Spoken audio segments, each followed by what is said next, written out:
सही लगे या ना लगे, आपको ये विजुअल्स गलत लगे या ना लगे, उद्देश्य ये था कि हम आपको समझाने की ये कोशिश करें कि आपदा किसी के ऊपर भी आ सकती है, चाहे वो वॉर हो या वो नेचुरल कैलामिटी हो, लेकिन थोड़ी इंसानियत हमें भी दिखानी पड़ेगी। कैलिफोर्निया में आज भी आग। हमास के 7 अक्टूबर 2023 के आतंकी हमले को अब 15 महीने से भी ज्यादा हो चुके, लेकिन इजराइल आज भी गाजा पर डेली बम बरसा रहा है। Cease fire deal almost lock होने के बावजूद इजराइल ने पिछले कुछ घंटों में 50-60 पैलेस्तीनियों को मार गिराया। पिछले 1 साल से भी ज्यादा चल रहे इस जंग में अभी तक लगभग पूरे गाजा पट्टी को मिट्टी में मिला दिया गया है, मानो गाजा में घरों को नक्शे से ही मिटा दिया गया हो। गाजा में लगभग 20 लाख लोग बेघर हो चुके हैं। हर 3 महीने में इजरायली सोल्जर्स उन्हें नॉर्थ से साउथ फिर साउथ से नॉर्थ भेजते रहते हैं, लेकिन वापस आने वाले लोगों को घर तो उजड़े हुए ही मिलते हैं, जले हुए राख के टुकड़े ही मिलते हैं। लोग अपने घर को छोड़िए अपने मोहल्ले तक को पहचान नहीं पाते हैं। We just moved in 2 days before the fire. What were you able to get when you left? Nothing. Because you thought there's no way, right? I was working really hard. I'm a couples therapist, and I was like working. I didn't know, and I came out and I saw a fireball, and I had to get out immediately. ये गलियां, ये घर, ये मोहल्ला, वहां रहने वाले लोग, ये किसी के लिए भी किसी के जीवन में सबसे बेसिक एक रिक्वायरमेंट होता है, एक हिस्सा उनके जीवन का होता है। साथ ही साथ इनमें बिताया गया हर लम्हा, अच्छा या बुरा, हर किसी के दिल से काफी करीब होता है। लेकिन दुनिया को गाजा और उनके लोगों और उनके सेंटिमेंट से कोई लेना देना तो है नहीं। हर एक घर में कहीं ना कहीं अपनी एक कहानी होती है। किसी घर में किसी ने चलना सीखना होता है, किसी ने बोलना सीखा होता है, पास ही में कहीं वो स्कूल गया होता, दफ्तर होता, दुकान होती। इन्हीं स्कूल, दफ्तर, दुकानों में लोगों ने अपने सबसे करीबी दोस्त बना लिए होते। किसी ने इस घर में शायद शादी की होती, मोहल्ले के सारे लोग दावत में आए होते, हो सकता है किसी का पूरा परिवार, चाचा, मामा, बुआ, ताई, सब मोहल्ले के लोग वहां एकत्रित होते। लेकिन जंग के आग की वजह से ये लोग अपने घर, अपने मोहल्ले को छोड़ने पर मजबूर हो जाते हैं, और जब लौट के आते हैं तो ना वो घर रहता है, ना वो मोहल्ला, बस राख और यादें। How do you feel looking at this morning? I'm going to break down again. That's what I feel. This is our retirement. This is our nest egg. This is where we moved in when we got married. This is where our son was born. We had everything, like the sentimental things. Like my mom passed away. I had only a few things of hers left. My wedding dress, our wedding album. We left everything. पूरे Gaza में 1.5 लाख से भी ज्यादा घरों को अभी तक मिट्टी में मिला दिया गया है। यहां कोई वापस लौट के भी आए तो उसके लिए रहने की कोई अब जगह बाकी नहीं रही है। इसके अलावा यहां के ज्यादातर स्कूल, यूनिवर्सिटी भी जंग के वजह से मिट्टी में मिल चुके हैं। इन इमारतों के गिरने से लोगों का एक जीवन का एक अहम हिस्सा उनसे छीन लिया गया है। साथ ही साथ कई लोगों के जीवन भर की पूंजी, उनकी रोजी रोटी, उनके सपने, सब कुछ राख में मिल गया। If anything's left, the rocking chair for the baby. I literally just built all of this. You start thinking about all the memories in different parts of the house and whatnot, and then you see your neighbors' houses and everything kind of around, and your heart just breaks. I literally rescued them off the street. They deserve better than this. I'm so sorry. I'm so sorry. How do I get to my house? I don't know where I'm going after this. I don't know what I'm doing because this is going to take a while for them to clean this up. और ऐसा भी नहीं है कि लोगों के पास अपने घरों को खाली करने का कोई वक्त, कोई समय भी उनको मिला होता। अक्सर इजरायली सैनिक 15 मिनट पहले, हमले के 15 मिनट पहले इवैक्यूएशन ऑर्डर दे देते हैं। ऐसे में इस अफरा तफरी में लोगों के पास इतना समय भी नहीं होता है कि वो अपनी जरूरत की सामान, खाना, पानी, दवाइयां तक ले पाएं, अपने घर को एक बार, आखिरी बार ठीक से देख भी पाएं। ऐसी अफरा तफरी में जब कोई जान बचाकर भागे तो बाहर का मंजर भी और भयानक निकलता है। अक्सर इजरायली सोल्जर्स बंदूक ताने बाहर खड़े होते हैं, मोहल्ले के बाकी परिवारों के साथ। सारे लोग अपने बच्चे, बूढ़े, अपने रिश्तेदार के साथ सड़क पर पैदल चल रहे होते हैं, बंदूक की नोक पर चल रहे होते हैं, लाशों के ढेर के बीच में चल रहे होते। I just my car right there. Where's your car? The cop saying you have to leave and I leave my car right there because आज गाजा के इन 20 लाख लोगों में से कुछ अपने मोहल्ले तक वापस आ पाए हैं, उन्हें सिर्फ और सिर्फ मलबा दिखने को मिलता है। एक हंसती खेलती कम्युनिटी को जो वो पीछे छोड़ गए थे, अब वो मलबे के अंदर दफन हो चुका है। जंग की आग में सब जलकर राख हो चुका है और उसी में किसी ने उनसे नहीं पूछा उस आग ने कि तुम हमास थे या नहीं थे, गिल्टी थे या नहीं थे। और दुनिया को भी, इन सारे पैलेस्टीनियंस को उन्होंने तो गिल्टी करार देके ही रखा है, तो दुनिया कोई आंसू नहीं बहा रहा है इन लोगों के ऊपर। जिंदगी से भरी उनकी ये जो गलियां थी, अब ये घोस्ट टाउन बन चुकी हैं। जिन गलियों में कभी ये सेफ और सिक्योर महसूस अपने आप को करते थे, आज उन्हीं सड़कों पर चलने पर उनकी रूह कांप जाती होगी। इसी मलबे में लाशें दफन होंगी, उनके अपनों की, उनके रिश्तेदारों की, और उनकी चीखें भी, जिसको कोई आज सुनने को तैयार नहीं है। साथ ही इन घोस्ट टाउन्स में कैद है मॉडर्न और पीसफुल सिविलाइजेशन का असली चेहरा। गाजा में अभी तक 46,000 से भी ज्यादा जाने जा चुकी हैं। 46,000। It was my baby, and he died needlessly. Guess what didn't work? 911. All the phone lines were down. He said, "Mom, leave me," and no, Mum can leave the kid. And I've got a broken arm. I couldn't lift him. I couldn't move him. They said, "We've got no water." And I said, "Oh my God, my son is locked in his room." When the fire department brought me back, his cottage was burnt to the ground. लेकिन आज की modern, educated, well connected, high speed internet वाली society, हमारी polity, यहां तक कि पूरी अरब community मौन व्रत धारण करके बैठी हुई है। किसी को फर्क नहीं पड़ता है। कई और लाशें आने वाले सालों तक मलबे के नीचे से निकलेंगी, जिनकी शायद आइडेंटिफिकेशन भी कभी ना होगी।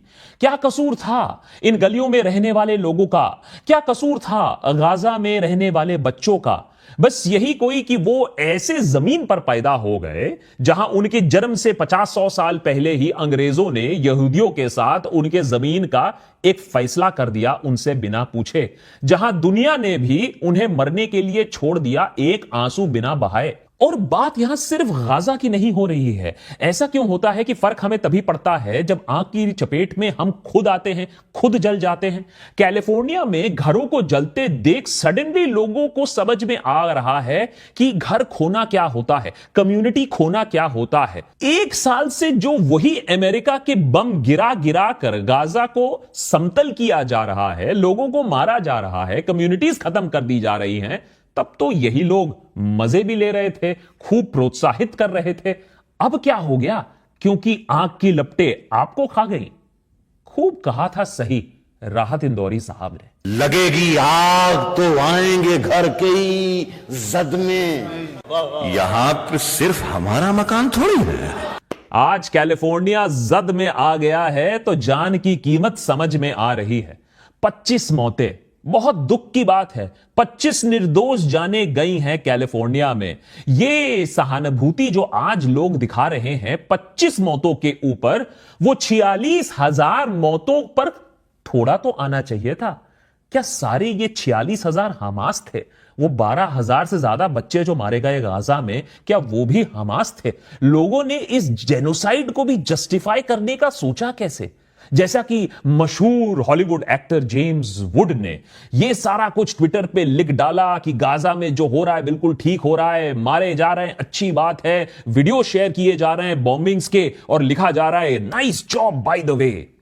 आज वही इंसान टीवी पर रो रहा है, गिड़गिड़ा रहा है, क्योंकि उसको समझ में आ रहा है कि अपना घर खोना क्या होता है। Wait, I posted this on X, but Sarah was on with her 8-year-old niece last night. She came out. I'm sorry.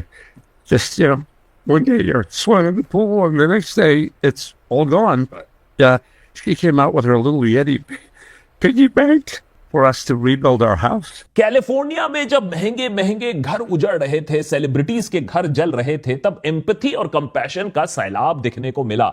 न ट्विटर ने कुछ सेंसर किया, न यूट्यूब ने कोई वीडियो टेक डाउन किया। सबने अपना दुख, अपना गुस्सा शेयर किया सोशल मीडिया पर। लेकिन वहीं अगर दुनिया के दूसरे हिस्से में दूसरों का घरों का नाश हो रहा हो, स्पेशली किसी धर्म, नस्ल या क्षेत्र विशेष लोगों का, तब किसी को तकलीफ नहीं होती है, तब हम इंकरेज करते हैं, तब हमें सैडिस्टिक मजा आता है। मौत का नंगा नाच हम देख रहे हैं पिछले 15 महीनों से, लेकिन तब तो हम ताली पीटते रहते हैं। भारत में भी बिल्कुल ऐसे ही सोच रखने वाले लोग आपको मिल जाएंगे। आए दिन सोशल मीडिया पर या आम जिंदगी में आपको ऐसे लोग मिल जाएंगे जो गाजा में इजराइल के एट्रोसिटीज को डिफेंड करते हुए आपको नजर आ जाएंगे। या इंडिया में भी जो इलीगल बुलडोजर एक्शन है उसके लिए भी ताली पीटते आपको दिख जाएंगे। इनको दूसरों के घर में लगी हुई आग से कोई फर्क नहीं पड़ता है, बस वही आग फैलकर उनके घर पे नहीं आनी चाहिए, जैसा कि जेम्स वुड जैसे लोगों के साथ हो गया जब आग घूमकर उन्हीं के घर तक पहुंच गई। लेकिन कोई खुद जैसा भी हो, हम कभी यह विश नहीं करेंगे कि किसी के साथ भी ऐसा हो, किसी का घर इस तरीके से जले, किसी की मौत इस तरीके से हो। देशभक्त पर हम कैलिफोर्निया फायर्स को कर्मा नहीं बुला रहे हैं और ना ही ये हम कह रहे हैं अमेरिका के लिए कोई सीख है, लेकिन ये आशा हम जरूर रखते हैं कि लोग ये बात समझे कि किसी का घर ध्वस्त होना, किसी का बेघर होना, किसी का बिना वजह मर जाना जश्न का कारण नहीं हो सकता है, इंकरेजमेंट का कारण नहीं हो सकता है। और आपको यह कंपैरिजन सही लगे या ना लगे, आपको ये विजुअल्स गलत लगे या ना लगे, उद्देश्य यह था कि हम आपको समझाने की यह कोशिश करें कि आपदा किसी के ऊपर भी आ सकती है, चाहे वो वॉर हो या वो नेचुरल कैलामिटी हो, लेकिन थोड़ी इंसानियत हमें भी दिखानी पड़ेगी। कैलिफोर्निया में आज भी आग धू धू करके जल रहा है। तेज हवाओं और सूखे मौसम के कारण एक जंगल की आग ने धीरे धीरे भीषण रूप इख्तियार कर लिया। इस भयानक आग ने कुछ ही दिनों में लॉस एंजलिस की कई इलाकों को अपने चपेट में ले लिया। 2 लाख से भी ज्यादा लोगों को इवैक्यूएट करना पड़ा इस वजह से, और करीबन 25 लोगों की मौत हो गई इस आग के चलते। इस आग की शुरुआत 7 जनवरी की सुबह को हुई, जब पैसिफिक पैलिसेड्स, जो लॉस एंजलिस का सबसे अमीर इलाकों में से एक है, उसके पास एक बुश फायर के रूप में यह आग शुरू होती है। अगले हफ्ते में ही यह आग के चपेट में 23,000 एकड़ से ज्यादा जमीन आ जाती है। 5,000 से ज्यादा स्ट्रक्चर्स पूरी तरीके से तबाह हो जाते हैं या उन्हें नुकसान पहुंच जाती है। इसमें जेम्स वुड समेत कई मशहूर हॉलीवुड एक्टर्स, डायरेक्टर्स और म्यूजिशियंस की प्रॉपर्टीज भी शामिल हैं, करोड़ों अरबों रुपए की। अब लॉस एंजलिस के भी दूसरे इलाके ईटन में भी वाइल्ड फायर शुरू हो चुका है, जो अब तक धीरे धीरे 14,000 एकड़ तक फैल चुकी है। इसके अलावा कुछ छोटे wild Fyers Los Angeles county के दूसरे हिस्सों में भी फैल चुकी है। इस भयानक आग का असली कारण अभी तक नहीं पता चला है। कॉन्स्पिरेसी थ्योरीज को अगर आप साइड में रख दे तो एक्सपर्ट्स कह रहे हैं कि वेदर कंडीशंस ऐसी हुई हैं, सूखा ऐसा पड़ा है, इसके वजह से आग की लपटें और भी ज्यादा बढ़ी हैं। अक्टूबर से लेकर सदर्न कैलिफोर्निया में सिर्फ 10% एवरेज बारिश हुई है। इस सूखे मौसम के साथ साथ तेज हवाओं ने आग को भीषण रूप दे दिया है। अमेरिका के नेशनल वेदर सर्विस ने पहले ही 20 मिलियन लोगों को रेड फ्लैग वार्निंग भी अब जारी कर दी है, यह संकेत देते हुए कि आग अभी और भी फैल सकता है। इस आग की वजह से अमेरिका में एक पॉलिटिकल जंग भी छिड़ चुका है डेमोक्रेट्स और रिपब्लिकन्स के बीच में।